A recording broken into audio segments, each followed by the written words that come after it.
Susan Rice has had a series of diplomatic triumphs as U.S. Ambassador to the United Nations.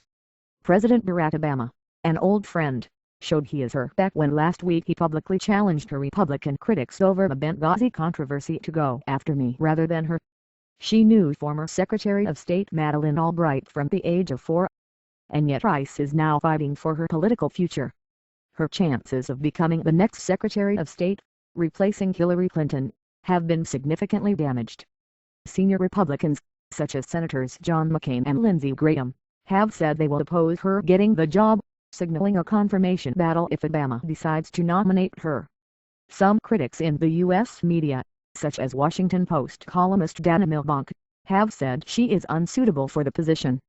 The immediate source of a lot of the criticism is her appearances on Sunday morning television shows in September, 5 days after the U.S. ambassador to Libya, Christopher Stevens, and 3 other Americans had been killed in Benghazi. Her critics bitterly complained that she misled the American public by suggesting that the assault was a result of a spontaneous protest rather than an organized assault by affiliates of Al-Qaeda. During the U.S. presidential campaign, supporters of Republican candidate Mitt Romney seized on the issue to attack Obama. The antipathy in Washington and elsewhere, though, is based on more than a series of TV interviews. While UN diplomats and U.S. officials who have dealt with Rice praise the intellect of the 48-year-old former Rhodes Scholar and graduate of Stanford and Oxford, they say she has won few popularity contests during her Meteor Prize. Diplomats on a 15-nation UN Security Council privately complained of Rice's aggressive negotiating tactics, describing her with terms like undiplomatic and sometimes rather rude. They attributed some blunt language to Rice: "This is crap, let's kill this," or "this is bullshit." "She's got a sort of a cowboy-ish attitude," one Western diplomat said. "She has a tendency to treat other countries as mere U.S. subsidiaries." 2 other diplomats, all 3 were male, supported this view. "She's not easy," said David Rothkopf, the top manager and editor-at-large of Foreign Policy magazine. "I'm not sure I'd want to take her on a picnic with my family, but if the president wants her to be Secretary of State, she'll work hard." Indeed, along with a no-nonsense style, Rice has the most important ingredient for a successful Secretary of State: a close relationship with the U.S. President, Rothkopf said. Russian Ambassador Vitaly Churkin, himself not known for mincing words, publicly admonished Rice after she said Russian calls for an investigation into civilian deaths in Libya caused by NATO were a bogus ploy. Really, this Stanford Dictionary of Expletives must be replaced by something more Victorian, because certainly this is not the language in which we intend to discuss matters with our partners in the Security Council, said Churkin, mocking Rice's education at Stanford. More immediately at the United Nations, she faces criticism from human rights activists and some diplomats because of U.S. opposition to public criticism of Rwanda for its role in the worsening conflict in the Congo. Breaking her silence. Rice, who declined to comment for this article, broke her silence on the Benghazi controversy on Wednesday, defending her September statements about the attack.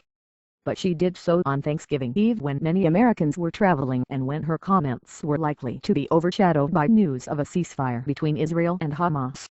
"I relied solely and squarely on the information provided to me by the intelligence community," Rice told reporters at the United Nations.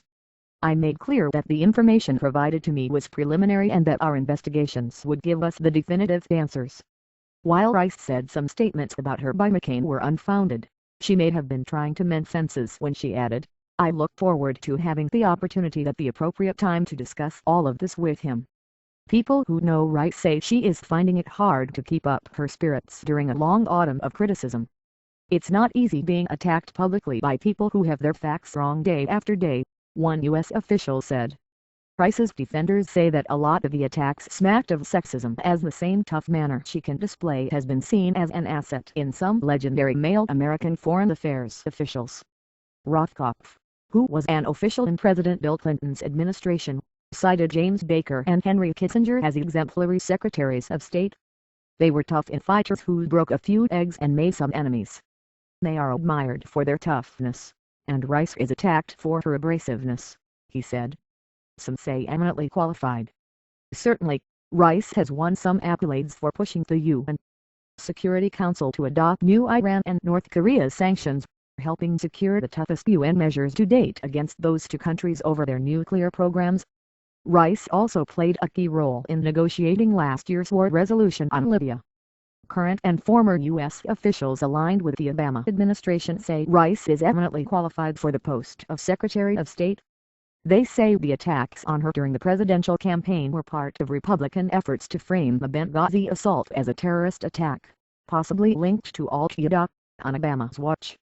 The president has a great record in fighting Al-Qaeda, so Republicans try to find a way of attacking his record on Al-Qaeda, said Richard Clarke, who was Rice's boss when she worked at the U.S. National Security Council during Bill Clinton's first term. Rice became an official in the Clinton administration in the 1990s, at the National Security Council and State. Then, under Obama, she became the youngest woman and the first black female to become U.S. ambassador to the UN. She grew up close to the levers of power. She is the daughter of the late Emmett Rice, who was a Cornell University economics professor and member of the Federal Reserve Board of Governors. Albright, who is a family friend, recommended Rice to become Assistant Secretary of State.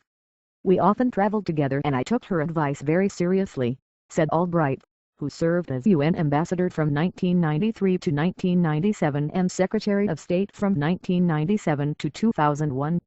"I think she is one of the smartest people I know in national security issues." Repaired ties.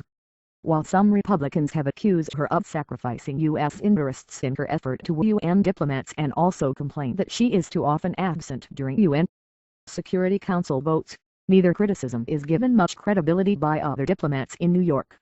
They say Rice, whose husband and children live in Washington and who is a member of Obama's cabinet, has an advantage as a UN negotiator because of their nation's delegations know that when she takes a position on an issue, the president is almost certainly behind her.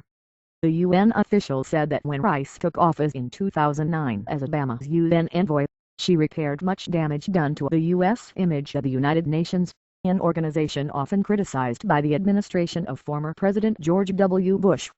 "We have paid the price of stiff-arming the UN and spurning our international partners," Rice told an audience in 2009. Washington quickly paid up billions of dollars in dues and said it would work with the United Nations whenever possible. In late 2009 and 2010, Rice led negotiations on a fourth UN sanctions resolution against Iran over a nuclear program that Tehran insists is for peaceful electricity generation but Western powers and their allies suspect is for weapons. Britain and France, which had drafted the three previous UN sanctions resolutions on Iran, were reluctant to allow Rice to be the pen holder for a fourth, UN envoys said, mostly out of fear the Obama administration would offer a weak draft because of its determination to boost engagement with Tehran. They were wrong. Rice's draft was far tougher than expected. The Security Council passed it in June 2010 and European diplomats who worked on it acknowledged that it created one of the toughest sanctions regimes in UN history. Dumbstruck. Then came the battle for control of Libya in early 2011. After weeks of discussions within the divided U.S. administration, Obama decided that Washington could support the UN Security Council mandate for outside military forces to use all necessary measures short of an occupation to protect Libyan civilians from leader Muammar Gaddafi's forces. The British and French were dumbstruck. Their initial reaction when Rice presented U.S. demands for a Libya resolution was that it was a ploy to get the Russians to veto it. But then they realized she was serious. Within 36 hours of the resolution passing on March 17, 2011, the French were bombing Gaddafi's forces as they prepared to attack Benghazi, said one senior Western diplomat involved in the negotiations.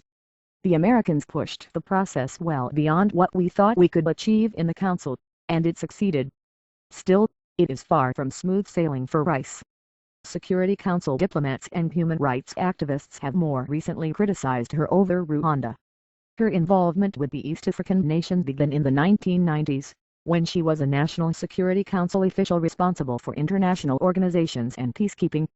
Still reeling from its 1993 failure in Somalia, the United States under Clinton did virtually nothing to stop the Rwanda genocide in 1994.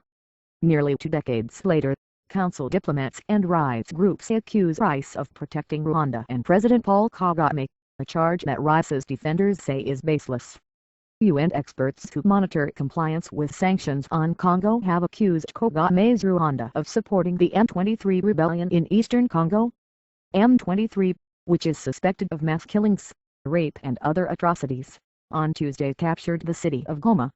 Rwanda denied supporting M23, but council diplomats and UN officials say those denials are hardly credible.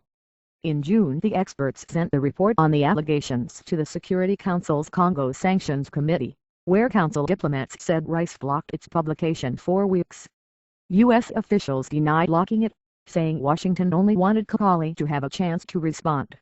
It is patently untrue that the United States blocked the group of experts' report, as evidenced by the fact that it was released, Rice's spokeswoman Erin Pelton said on Saturday. Just on Monday, diplomats told Reuters, the U.S. delegation again insisted that Rwanda not be named in a resolution, which was passed by the Council on Tuesday, criticizing M23 rebels' seizure of Goma. Rice's defenders say she is following instructions from Washington, and the U.S. assessment is that singling out Rwanda for backing M23 would not be constructive. They also deny that she is trying to protect Rwanda or Kagame, calling instead for negotiations between Kigali and Kinshasa. That doesn't wash with some human rights activists.